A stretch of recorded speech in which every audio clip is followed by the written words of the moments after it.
morning, Philippines. Today we are going to discuss all topic about merchandising operations. Our first topic will be discussed by Ria Liza Espina reporting from Lutayan Sultan Kudarat.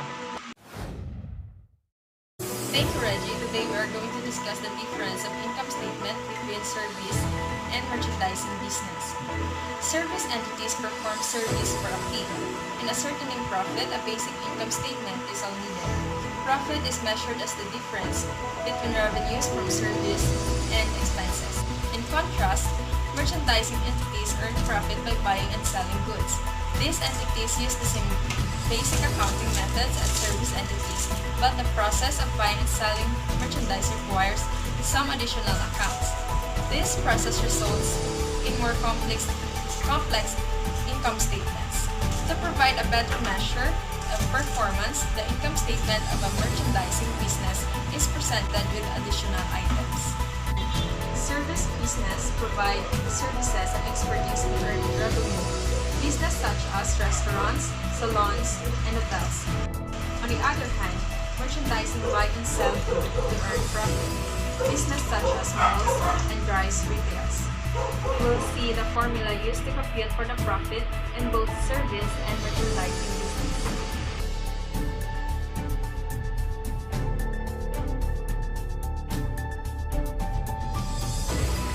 Back to you, Reggie. Thank you, Ria Liza. And now let's hear another report that will given to us by Patricia Cabang, City of Coronadal. Thank you, Reggie. So today we are going to discuss about the operating cycle of a merchandising business.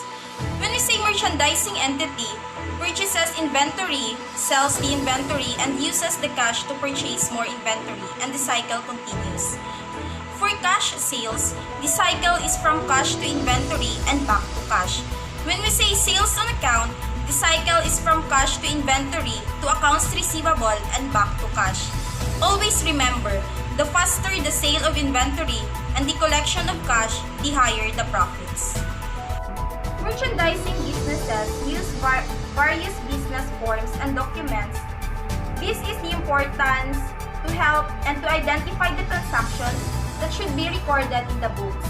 These source documents contain vital information about the nature and amount of the transaction. So we have 10 source of documents. First is the sales invoice. When we say sales invoice, it is prepared by the seller goods and sent to the buyer. It includes the name and address of the buyer, the date of selling information, the quantity, description, and the price. It is about the goods sold. It also specifies the amount of sales in the transportation and payment of terms. Number 2, the bill of lading. It is a document issued by the carrier tracking, shipping, or airline that specifies contractual condition and terms delivery such as freight terms, time, place, and the person named the receiving goods. Number 3, the statement of account. It is a formal notice to the debtor detailing the accounts already due. Number 4, the official receipt. It is evidences the receipt of cash by the seller or authorized representative. It notes the invoices paid and other details of payment. Number 5, the deposit slips. When we say the deposit slips, it is printed form which depositor's name, the account number, and space for details of the deposit. A validated deposit slip indicates that the cash and checks with the supplied details were actually deposited or credited to the actual holder. Number 6, a check. When we say a check, it is a written order to a bank by a depositor to pay the amount specified in the check from his checking account to the person named in the check. When we say payor, it is the entity issuing the check. The payee is the receiver. Number 7, purchase requisition. Purchase requisition, it is a written request to the purchaser of an entity from the employee or user department of the same entity that goods to be purchased. Number 8, the purchase order. It is an authorization made by the buyer to the seller to deliver the merchandise as detailed in the form. Number 9. The receiving report. It is a document containing information about goods received from a vendor. It formally records the quantities and description of the goods delivered. Last, the number 10, the credit memorandum. It is a form used by the seller to notify the buyer that his account is being decreased due to errors or other requiring adjustments. Back to you, Reggie. Thank you, Patricia. And now let's hear another report that will be given to us by Mary Liza from Tantangan, South Cotabato. Yes, Reggie. Step in a purchase transactions, purchase or sale of merchandise. Of course, the buyer and the seller should agree on the price of the merchandise, the payment terms, and the party to shoulder the transportation costs. First is, when certain items are needed, the user department fills in a purchase requisition forms and sends it to the purchasing department. The second is the purchasing department then prepare a purchase order, the checking and the price list quotation or catalogs of approved vendors. The purchase order addressed to the selected vendor indicates the quantity, description, and price of the merchandise ordered. Then, third is, after receiving the purchase order, the seller forwards an invoice to the purchaser upon shipments of the merchandise. The invoice and the sale invoice by the seller of a purchase invoice of the buyer. Then, the fourth is, upon receiving the shipment of merchandise and the purchaser receiving department sees to that terms in the purchase ordered are complied with the prepares receiving report. And the last is, before approving the invoice for payment, the accounts payable department compares copies of the purchase requisition, purchase orders, receiving reports, and invoice to ensure the quantities, descriptions, and the price agreed. Purchase requisition, purchase order, invoice, and receiving report are source of document. Thank you, Mary Liza. And now let's hear another report that will be given to us by Christine Hako from City of Coronadal. Thank you, Reggie. So good morning, everyone. Today we're going to discuss cash discount and trade discount. So some businesses give discount for prompt payment called cash discount. If trade discount is also offered, cash discount is computed on the net amount after the trade discount. This practice improves the seller's cash position by reducing the amount of money in account receivable.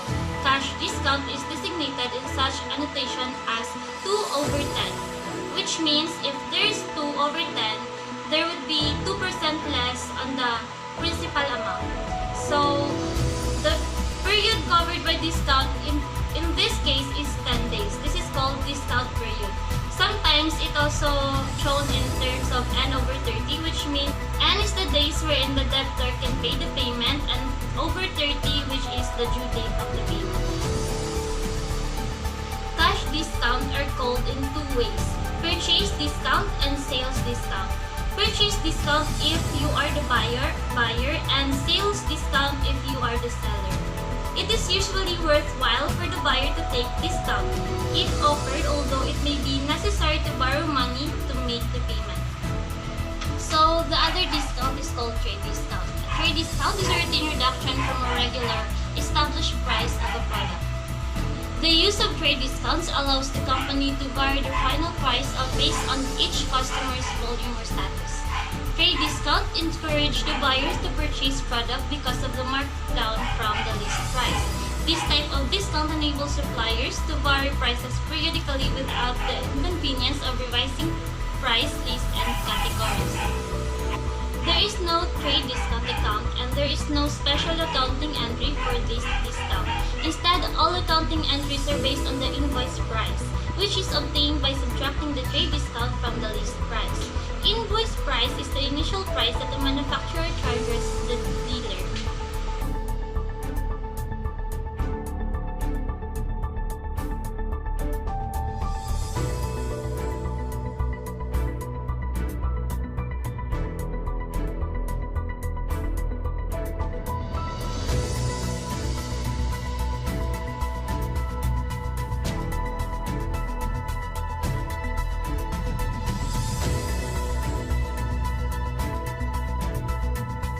The difference between cash discount and trade discount, the cash discount is usually used when you are borrowing money from a bank or you are investing some money.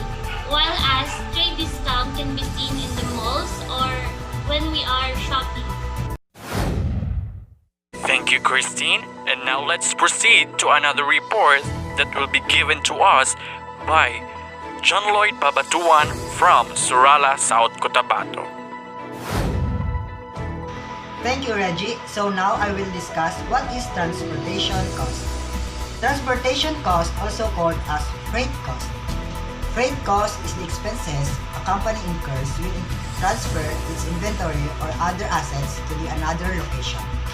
The freight bill designates which party shoulders the cost and whether the shipment is freight prepaid or freight collect.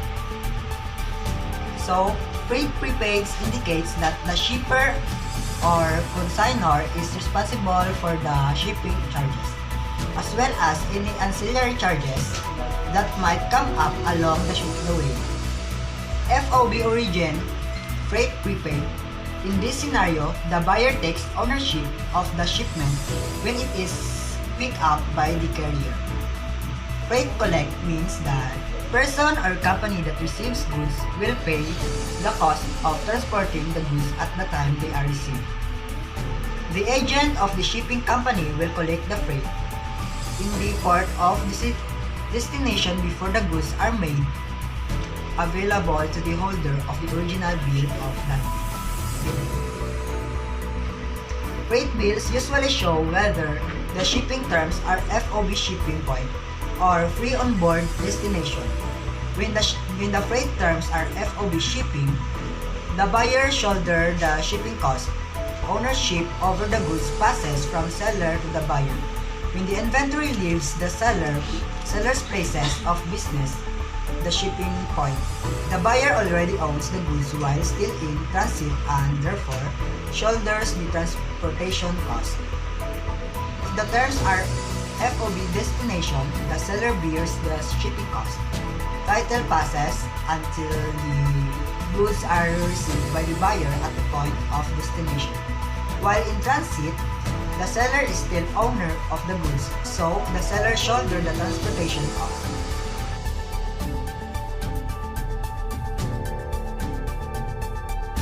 In freight prepaid, the seller pays the transportation cost before shipping the goods sold, while the freight collect, the freight entity collects from the buyer. Payment by either party will not dictate who should ultimately shoulder the cost. Thank you, Lloyd. And now let's proceed to another report that will be given to us by Lemmy Balsamo from Norala, South Cotabato. Hey everyone, I am Lemmy F. Balsamo. Now, let's talk about merchandising inventory system. Merchandise inventory is the most common form of inventory that everyone knows. In simple words, it is the inventory that a company has in hand for sale at a given time. Merchandising inventory is a current asset with a normal balance of debit, which means the debit will increase and the credit will decrease. Merchandising entities has two systems available on how to record events related to merchandise inventory, which are the perpetual inventory system and the periodic inventory system.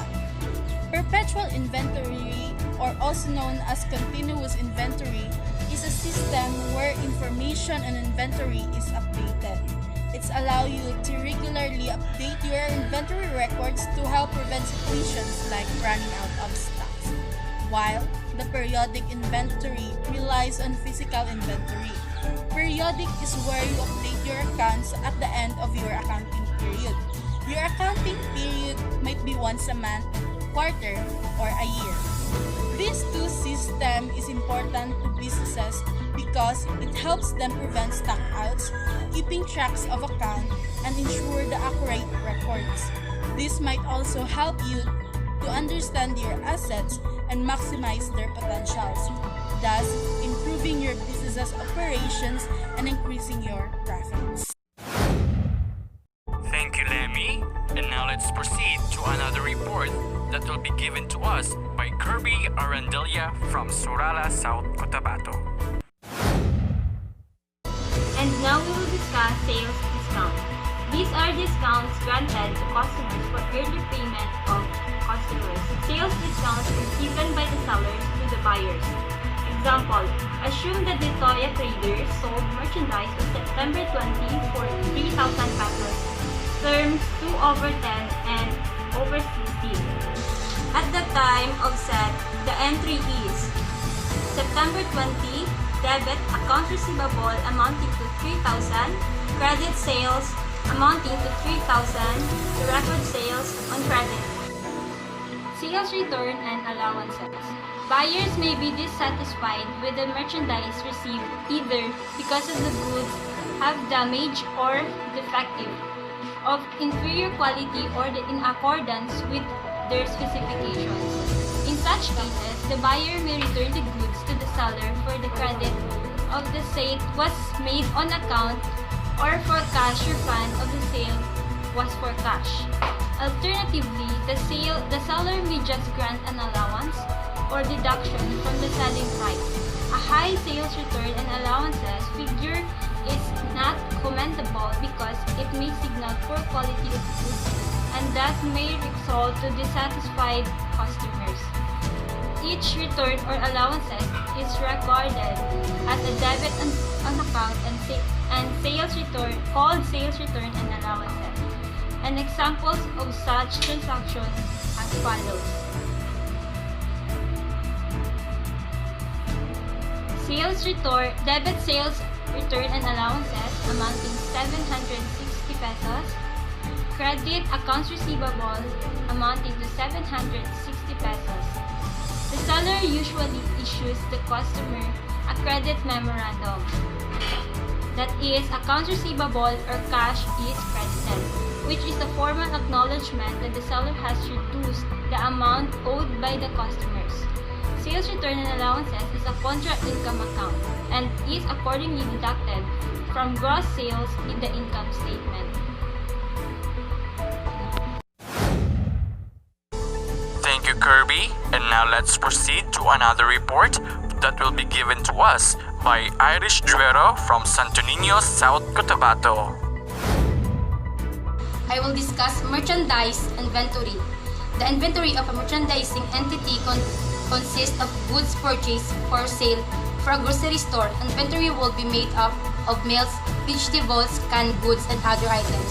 For a lumber and hardware, it will be plywood, nails, paints, iron sheet, cement, tools, and other items. Merchandising entities purchase their inventories from manufacturer, wholesalers, and other supplies. The merchandise inventory at the beginning of the accounting period is called the beginning inventory. Conversely, the merchandise inventory at the end of accounting period is called the ending inventory. The ending inventory shown the income statement will be the merchandise inventory. To be reported in the balance sheet, effectively, the ending inventory of the current period will be the beginning inventory of the next period. Net cost purchases. Under the periodic inventory method, net cost of purchases consists of gross purchases minus purchases discount and purchases returns, and allowances equals net purchases plus transportation cost. Purchases. When the periodic inventory method is used, purchases of merchandise are debited to the purchases account as shown below.